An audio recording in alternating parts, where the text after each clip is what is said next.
Muito bem, gente. Então vamos começar o estudo de um capítulo novo. Vamos estudar então esse elemento geométrico reta.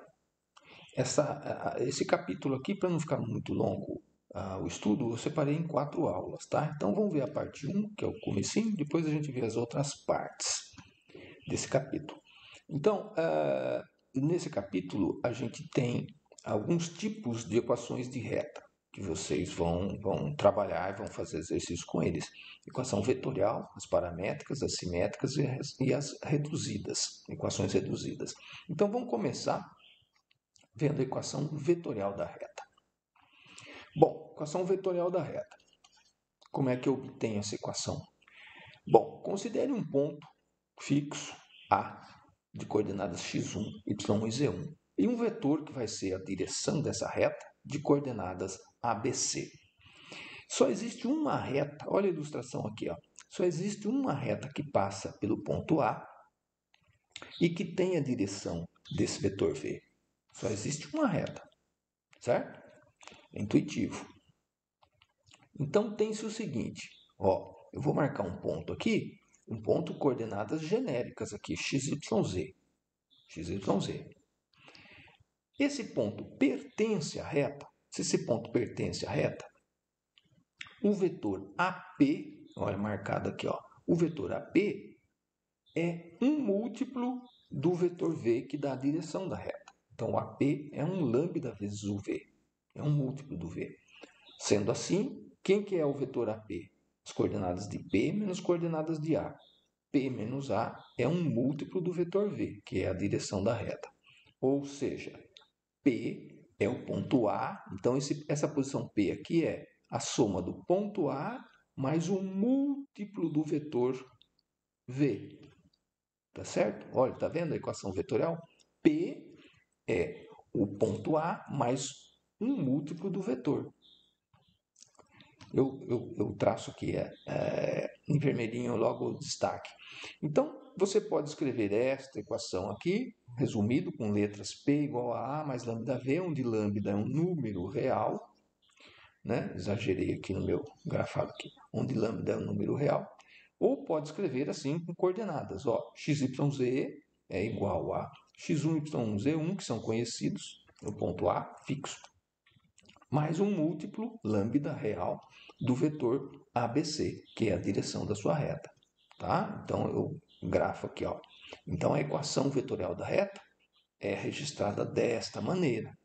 Tá? E quando eu olhar essa letra P aqui, ó, P, o A e o V, eu sei que eu conheço as coordenadas do A, conheço as coordenadas do V. Eu não conheço as coordenadas do P, o P é genérico. Então, x, y, z está na reta se ele for a soma de um ponto conhecido mais um múltiplo do vetor conhecido. Essa é a equação vetorial da reta. Nomenclaturas aqui, ó. Destaquei, grafei para vocês aqui, ó. Esse ABC é chamado de vetor diretor da reta. Tá? Esse lambda que aparece aqui é chamado de parâmetro da reta, que é um número real que eu vou substituir para obter a minha posição x, y, z. Veja só, com números a gente vai fazer vários exemplos aqui, vocês vão perceber isso. A reta que passa é o exemplo 1. A reta que passa pelo ponto 1, menos 1, 4, e que tem direção deste vetor aqui, 2, 3, 2, tem equação vetorial, né? Ó, um ponto genérico P é o ponto conhecido A, mais um lambda real, vezes o vetor V, certo? Ponto fixo, A conhecido, mais múltiplo da direção. Então, equação vetorial XYZ é ponto A fixo mais múltiplo da direção. Então, eu tenho essa equação vetorial da reta aqui, para esse exemplo. Né? Então, veja aqui, eu já trouxe as contas prontas aqui. Ó. Se você colocar aqui, ó, lambda igual a 1, você faz essa conta aqui, ó, ponto mais vetor, vai dar ponto 326. Então, colocando lambda igual a 1, você está na posição 326 da reta. Colocando lambda igual a 2, você está na posição 558 da reta. Tá vendo? Estou fazendo a conta já aqui na minha resposta. 558 da reta. Colocando o lambda igual a 3 na equação vetorial, eu obtenho 7, 8, 10, que também é ponto da reta. Colocando lambda igual a zero, eu obtenho o próprio ponto A. 1 menos 1, 4. Né? Está na reta.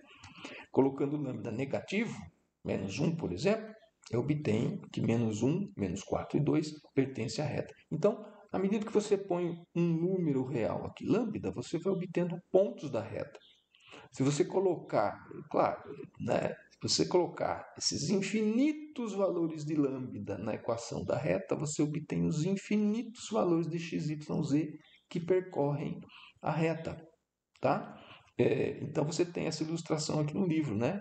Dos valores, valores de t, no caso do livro, eu ponho t, eu gosto de pôr o lambda, né? Valores de lambda determinando posições da reta. Determinando posições da reta. Aqui eu posso fazer o seguinte, cadê meus arquivos do GeoGebra aqui, ó. Aqui. Ótimo. Então aqui, ó, no GeoGebra, deixa eu pegar o mouse aqui. Pegar o mouse aqui.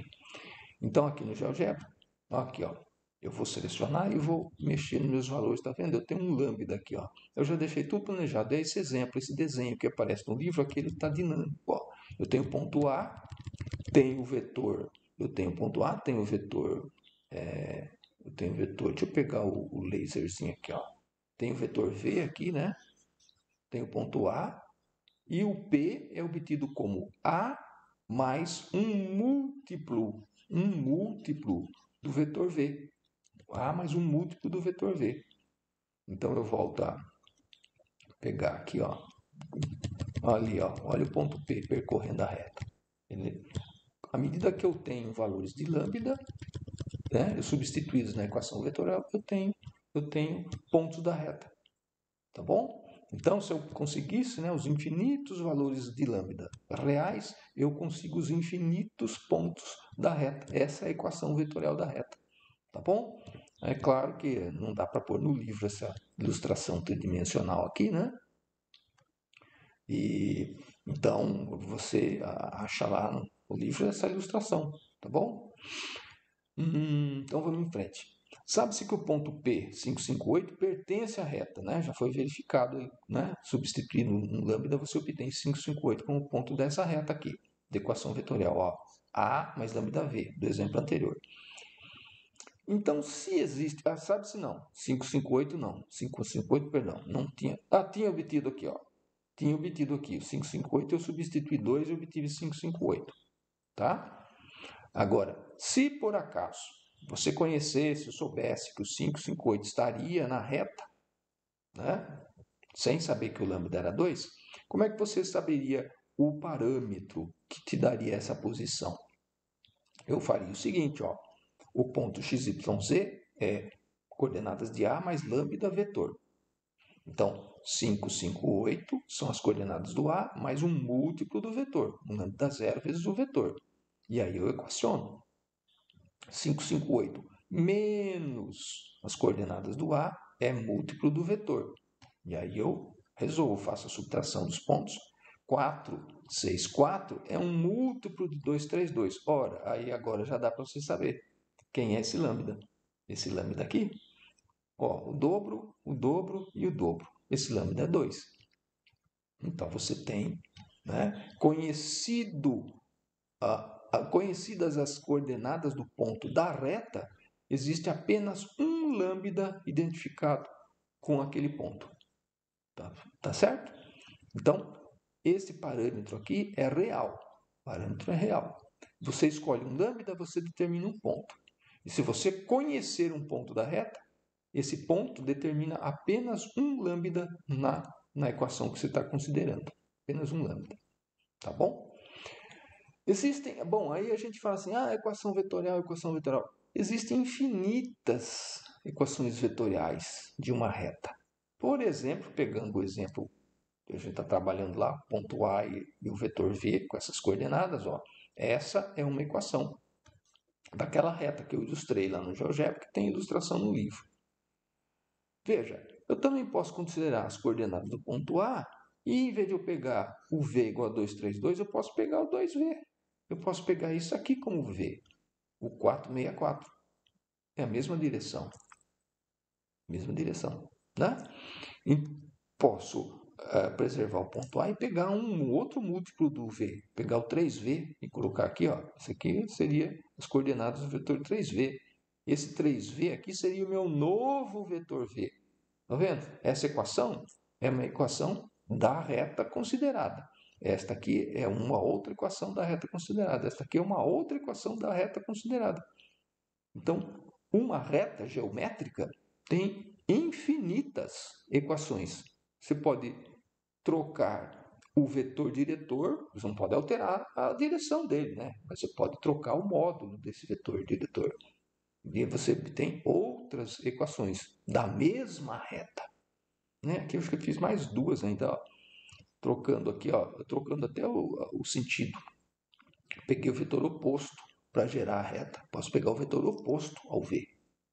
Tenho outra equação da mesma reta. Né? Aqui eu peguei menos 2 quintos, menos 3 quintos, menos 3 quintos. Eu peguei o oposto e ainda dividi por 5 o módulo dele. É um outro vetor que gera a mesma reta. É uma outra equação da mesma reta geométrica. Então, a reta geométrica tem infinitas equações. E mais, além de mexer no módulo do vetor que gera a reta, eu posso mexer no ponto fixo aqui no A. 1 menos 1, 4 era as coordenadas de um ponto A do enunciado lá daquele exemplo. Mas, por exemplo, eu posso, se eu sei que 5, 5, 8 é um ponto da reta, eu posso trocar o A por esse A1 aqui, ou esse A', 5, 5, 8. Mantenho o vetor e troco as coordenadas do ponto. Tá vendo? Então, eu tenho infinitos pontos para colocar no lugar do A e infinitos vetores para colocar no lugar do V. Só não posso alterar a direção dele, né? Mas eu posso mexer no módulo e no sentido do vetor que gera a reta. Então, eu tenho infinitas equações da mesma reta. A reta é fixa, mas eu tenho infinitas equações. Então, às vezes, você vai resolver um exercício, é bom fazer esse parágrafo aqui. Às vezes, você vai resolver um exercício e obtém uma equação um pouquinho diferente da que está na resposta do livro. Mas se você perceber, você fala, o meu vetor é o triplo do que está lá. É a mesma equação. Quer dizer, algebricamente a equação é diferente, mas é a equação da mesma reta. Tá bom? Então, ao corrigir os nossos exercícios desse capítulo, a gente tem que tomar cuidado. Porque não é olhando assim, né? Ó, olha esta linha e olha esta linha aqui, ó. Né? Você olha esta equação e olha essa equação e fala, são retas diferentes. Não, são a mesma reta, são equações diferentes da mesma reta. Tá bom? Então, às vezes você vai comparar a sua resposta com a do livro do seu colega que está resolvendo a mesma lista de exercícios. Mas você errou. A minha. Não, os dois podem estar acertando. Tá bom? Existem infinitas equações da reta. Aqui eu troquei o vetor e troquei o ponto também, né? Ver ilustrações, eu acho que já serviu para ver as ilustrações lá do GeoGebra, né? Então, tomar cuidado nessa hora, tá? Diferentes equações da mesma reta, porque eu posso trocar o ponto fixo e posso trocar o vetor, tá bom? Trocar o vetor que eu digo é alterar o módulo dele ou o sentido dele. Tá? E o ponto base, que vai ser o seu ponto A, ele também pode percorrer qualquer ponto da reta para gerar a equação vetorial. Então, existem infinitas equações vetoriais da mesma reta. Depois a gente vai fazer exemplos e exercícios na continuidade da aula aqui. Aí vocês vão perceber, né, que pode acontecer isso. Então, acabou, né? Ilustrações, isso. Próxima aula, então, a gente vai ver as equações paramétricas da reta, que é um outro tipo de equação que advém diretamente dessa equação vetorial. Até lá, então. Tchau.